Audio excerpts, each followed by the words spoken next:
Bonjour, soyez bénis dans le nom puissant de Jésus. Amen. Avant de continuer mon propos, nous allons rendre grâce à Dieu. Amen. Père, je te rends grâce, je bénis ton nom, je mets tout ce point en tes mains, je prie que tu sois le conducteur, que tu sois l'alpha et l'oméga. Enseigne-nous, instruis-nous, dans le nom puissant de Jésus-Christ. Amen. Amen, amen. Aujourd'hui, mon thème c'est Dieu ne commet pas d'injustice. Amen. C'est dans le livre de Job 34. À partir du verset 6, c'est quelques versets que nous allons sélectionner. Voici ce que dit un homme dans le livre de Job. Effectivement, c'est Job même qui est en train de parler.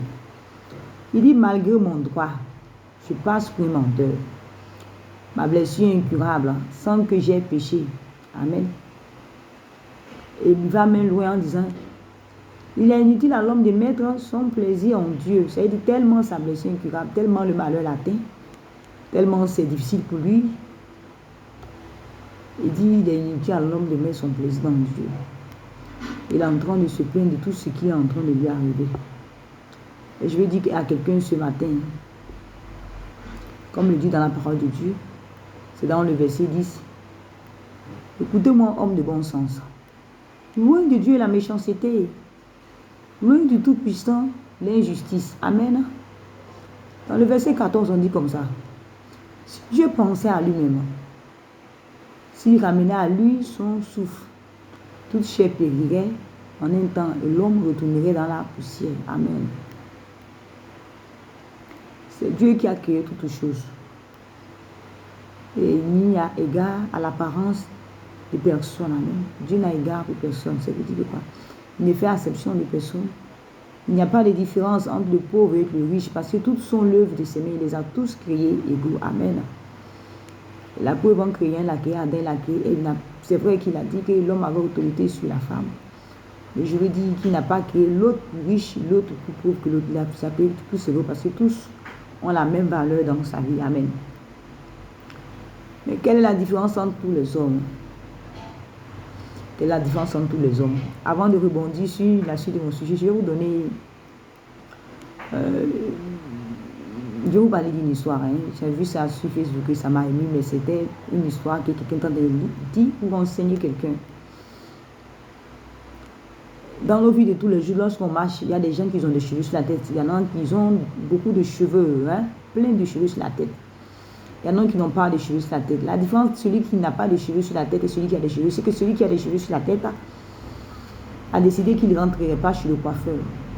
Le fou ne va pas rentrer chez le coiffeur parce que ses cheveux sont coupés et ses cheveux sont en mal état. Mais il y a des gens qui ne sont même pas fous, qui ont encore des cheveux aussi qui sont un peu comme ça, mais qui ne vont pas rentrer chez le coiffeur. Donc Dieu est là. Celui qui entre chez Dieu, il sera coiffé. Mais celui qui n'entre pas, il ne sera pas coiffé. Quand bien même que Dieu est là. Amen. Donc je continue. Mais la différence est celui-là même qui crie à Dieu. On dit Dieu entend le cri des malheureux. On dit quand un malheureux crie à Dieu, Dieu entend et il le délivre de tous ses oppresseurs. Quand quelqu'un invoque Dieu, Dieu lui porte son secours. Dans la Bible, on dit, le Seigneur me le dit, venez à moi, vous qui êtes fatigués, chargés, je vous donnerai du repos. Généralement, quand quelqu'un qui est au secours, c'est-à-dire il est fatigué, il est chargé, il a besoin de secours. Mais il arrive que quelqu'un est chargé, il n'est pas du tout fatigué. Donc il n'a pas encore la force de crier. Quelqu'un est fatigué, il est chargé, oh là là. Il commence à crier à Dieu. Voilà la différence souvent entre certaines personnes. Pas que Dieu n'entend pas, mais jusqu'à présent, il n'est pas encore fatigué, il n'est pas encore chargé. D'autres sont dans des situations. Ils n'ont pas encore eu la force de crier à Dieu. Souvent, je me rappelle quand nous partons souvent prier, ou quand les gens vont prier souvent, il y a des gens qui refusent. Non, il ne faut pas prier pour moi, juste parce que ce n'est pas de leur dénomination, ce n'est pas de leur religion. On dit à l'instant, il y a des gens, quand ils prient là, tu as la guérison. Mais tu dis que parce que ce n'est pas de ta dénomination, toi, tu refuses qu'on puisse prier pour toi. C'est que tu n'es pas encore bien malade.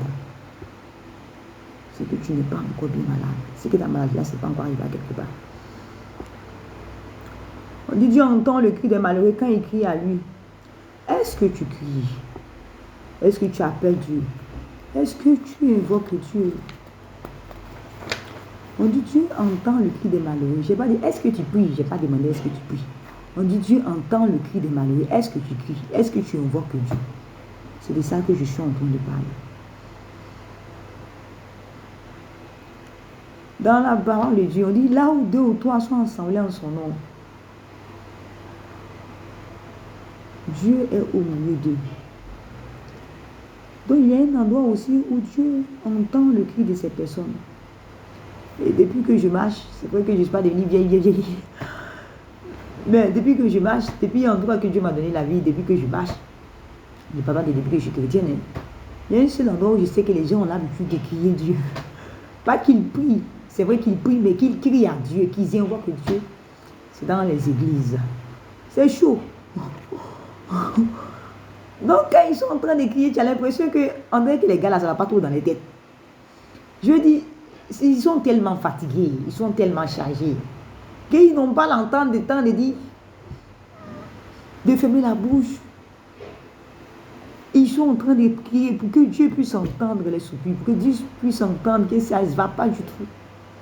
Quand quelqu'un est en danger, il crie, il n'a pas le temps de dire, s'il te plaît, Dieu, viens me sauver. Il sait que si le temps, il m'a dit, s'il te plaît, ils l'ont giflé là-bas, ils l'ont déjà assassiné là-bas. Non, il n'a pas écrit pour que quelqu'un puisse venir à son secours. Donc Dieu, il entend le cri des malheureux, il entend le cri de ceux qui l'invoquent. Amen. Dans le livre de 2 Chroniques, 7, verset 14, il dit, si mon peuple qui a invoqué mon nom s'humilie, ça aussi c'est une autre dimension, puis il recherche ma face, s'il revient de ses mauvaises voies, je l'écouterai des cieux, je lui pardonnerai son péché et je guérirai son pays. Ça, c'est ceux déjà qui ont déjà fait la rencontre avec Dieu, ceux qui connaissent déjà, ceux que Dieu reconnaît déjà en tant que leur enfant. Et dans le verset 15 de 2 Chroniques 7, on dit, désormais mes yeux seront ouverts et mes oreilles seront attentives à la prière faite en ce lieu. Quel lieu? Dans l'assemblée des saints, dans l'assemblée de Dieu. Je choisis désormais, je consacre cette maison et j'y aurai toujours mes yeux et mon cœur et il dira toujours ses yeux, son cœur sur un endroit, là où on crie à lui, là où son nom est invoqué. Est-ce que dans ta situation, tu as la force de crier à Dieu? Ou bien est-ce que tu as encore le temps de dire, je ne suis pas de cette dénomination, depuis que je suis né, je fais telle chose, donc je ne fais pas de l'autre côté.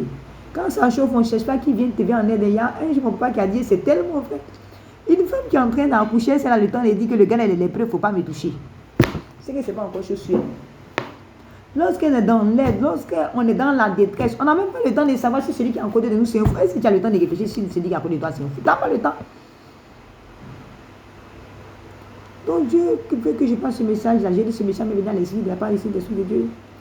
Dieu ne fait acception de personne. Mais il y a un lieu, lorsque tu cries à lui, lui il entend. Quand tu cries à lui, il entend. Quand tu cries à lui, il entend. Mais il y a un lieu qui est intéressant, que lorsque tu cries encore à lui, il entend encore mieux parce que son nom est invoqué là-bas, parce que là-bas, il y a un peuple spécialement qui porte son nom. Amen. Que le nom du Seigneur soit béni encore. Et que la grâce de Dieu soit sur vos vies. Si tu n'es pas encore fait la réconciliation avec le Seigneur, viens à lui, il s'appelle Jésus. On dit, il est la parole. C'est lui-là qui a donné sa vie. Nulle part on a dit dans aucune religion, aucun autre Dieu n'a donné sa vie pour qui que ce soit. Et c'est celui-là qui nous dit que lui, il a donné sa vie pour moi, pour mon péché, pour mon iniquité. Nulle part, quelqu'un n'a pas donné sa vie. On dit lui seul. Et tu as le temps de spéculer si est-ce qu'il est Dieu, est-ce qu'il n'est pas Dieu. Va essayer pour voir si ça va pas marcher. Là, pour on t'a pas dit qu'il faut faire ribaba pour aller derrière ou baba pour aller devant. On dit, il a donné sa vie pour toi. Va déjà essayer d'abord. Si tu vois que ça ne marche pas là, tu vas faire ta cachée. Mais tu n'as pas encore essayé. Tu entends de spéculer, est-ce qu'il est Dieu? Que le nom du Seigneur soit béni encore. Amen. Aujourd'hui, je vais faire encore l'appel. Je vais faire encore l'appel. Le Seigneur Jésus est venu sur la terre, c'est pour sauver des hommes. Amen. Il dit, mon désir n'est pas que le méchant même, mais qu'il se répande de ses voix. Mais il dit, comment est-ce qu'ils entendront s'il n'y a personne pour annoncer? C'est pourquoi un jour nous prêchons enfin que quelqu'un puisse entendre. Parce qu'il dit que de la même manière, le Père m'a envoyé. Moi aussi, je vous envoie. Allez faire de toutes les nations des îles. Enseignez-les ce que je vous ai appris. Et ce qu'on a appris de la part de Dieu, le plus important, ce qu'on a appris déjà, c'est qu'il a déjà donné sa vie pour nous. Donc personne n'a plus besoin de mourir dans son péché. Il suffit simplement de le recevoir comme son Seigneur et son Sauveur. Et puis paf, tu deviens enfant de Dieu. Amen. Donc si quelqu'un veut faire cette prière avec moi, et je te dis aujourd'hui tu deviens enfant de Dieu, comme moi aussi j'ai fait cette prière, je suis devenu enfant de Dieu. Voici ce que là on dit. Ce que tu vas répéter après moi. Seigneur Jésus, j'ai entendu cette parole. Et aujourd'hui, je reconnais que j'ai longtemps erré loin de ta face. et je vais te recevoir comme mon Seigneur et mon Sauveur. Fais de moi ton enfant, pardonne mes péchés. Merci Seigneur Jésus. Amen. Et je te dis aujourd'hui, tu as fait cette prière, le Seigneur te reçoit. Toi comme son enfant. Amen. Je suis disponible pour ceux qui peuvent m'envoyer un message. Et par la grâce de Dieu, je pourrais les venir en aide. Amen. Bonne journée à vous.